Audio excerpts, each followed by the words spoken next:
Long march जो बीड मधून निघाला होता, तो सिद्धार्थ शिंगारे आणि अजय सरोदे यांनी काढलेला होता, तो मुंबईपर्यंत काढला. 26 जूनला त्यांनी तो संपवला आणि 30 तारखेला जो मोर्चा निघाला.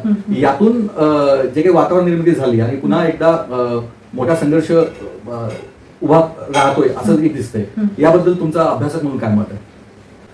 हे बघा, प्रत्येकाला आपलं मत मांडण्याचा अधिकार आहे, तो आपण कुणालाही मोडीत नाही काढू शकत. आपण फक्त एकमेकांना दुरुस्त करू शकतो. तर लॉंग मार्च बद्दल मी असं बघते की गौरवाने बघते त्यातल्या एका बाजूकडे जी सिद्धार्थ शिंगारेंनी मांडली की ऐक्यभंगाचा मुद्दा जो आहे त्यांचा, प्रवर्गाच्या ऐक्यभंगाचा. पण त्यातली दुसरी बाजू की ही भावाभावाची वाटणी, आम्ही ईदभर पण सोडत नाही, आम्ही टीजभर पण सोडत नाही. तर मला असं वाटतं की ही फुले आंबेडकरी फ्रेमवर्क मध्ये बघायला पाहिजे. हे मुलं ऐक्यासाठी चालले, त्याच्याबद्दल त्यांचं मी अभिनंदन करते. मुलं म्हणण्यापेक्षा ते आमचे नेते असं म्हणू, आपल्या सगळ्यांचे नेते ऐक्यासाठी चाललात, त्याच्याबद्दल तुमचं अभिनंदन आणि तुमच्याबद्दल कायम आदर राहील. की एक कुणी सोबत येऊ न येऊ चाललं पाहिजे एका दीर्घकालीन कॉजसाठी.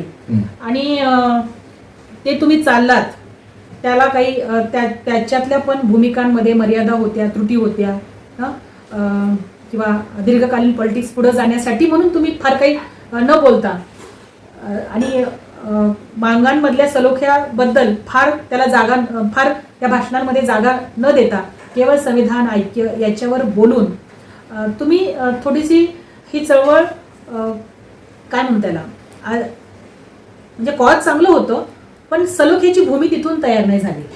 त्याच्यातून विभाजनाला अधिक गती मिळाली आणि म्हणून आपल्याला दिसतं की लॉंग मार्च नंतर पण एक मोठा मोर्चा जो झाला. तर मग मला प्रश्न पडतो की ऐक्याचा हेतू काय? ऐक्याचा हेतू काय म्हणजे प्रवर्गाचा ऐक्य हा तर विषय खूप मगाशीच मी सांगितलं की एक दीर्घकालीन पॉलिटिक्स आपल्याला पुढे घेऊन जायचे, जे फुले आंबेडकरी दृष्टीचं आहे, ह्या प्रवर्गाच्या सूचीचं ते नॉन हिंदू अधिष्ठान आहे. पण आपण असं बघू की बौद्धांमधल्या ऐक्याचं काय?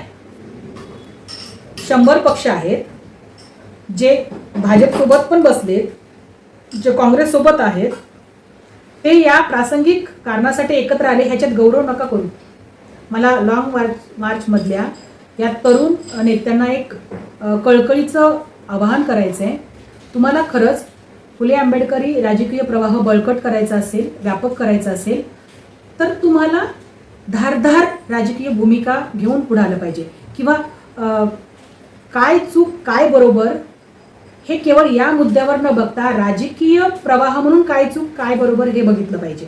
म्हणजे तुमचं नेतृत्व जे खरोखरीच आंबेडकरवादी प्रवाहाचं वहन करणारे, आंबेडकरवादी प्रवाहाला, राजकीय प्रवाहाला कमिटमेंट असणाऱ्या नेत्यांनी करायला पाहिजे. हा आग्रह तुमचा असला पाहिजे इथून पुढच्या काळात सुद्धा. आणि मला असं वाटतं की मग मुद्द्यांसाठी सगळे एकत्र येऊया, कुठून पण दिसूया, मुंबईत घुसूया असं नका करू. म्हणजे असं व्हायला नव्हतं पाहिजे. ज्याच्यामधून आपल्याला बोलायला अजिबात संधी राहत नाहीत की अजिंक्य चांदणे, राजेश घोडे आणि विष्णू कसबे एकत्र कसे. जर आपण सुद्धा पॉलिटिकली शार्प भूमिका घेतल्या नाहीत तर दुसऱ्यांना बोलायला आपल्याला जागा राहत नाही. तर आपलं पण तेवढंच धारदार सांस्कृतिक आणि राजकीय आचरण, वर्तन असलं पाहिजे. ही मला वाटतं की मी तुमच्याकडं आग्रह धरीन. बाकी तुमच्या ऐक्यासाठी दीर्घकालीन तुम्ही जो एक चाललात त्याच्याबद्दल मला आदर आहे. आपण सोबत चालूयात. खरं म्हणजे ऐक्यासाठी केवळ प्रवर्गाचं तांत्रिक ऐक्य हा आपला हेतू असला नाही पाहिजे. मी फॉर्मल आणि तांत्रिक ऐक्याच्या बाजूची याच्यासाठी नाही. मगाशी जे तुम्ही म्हणला की तुम्ही आंबेडकरवादी नाही आहे कारण तुम्ही फुटीला चालना देता, फुटीला समर्थन देताय. तर मी फॉर्मल ऐक्याच्या बाजूची नाही, तांत्रिक ऐक्याच्या बाजूची नाही. मला असं वाटतं की ऐक्य ही गोष्ट कॉन्क्रीट असली पाहिजे, सघन असली पाहिजे, दीर्घकालीन असली पाहिजे. ती कशी येईल.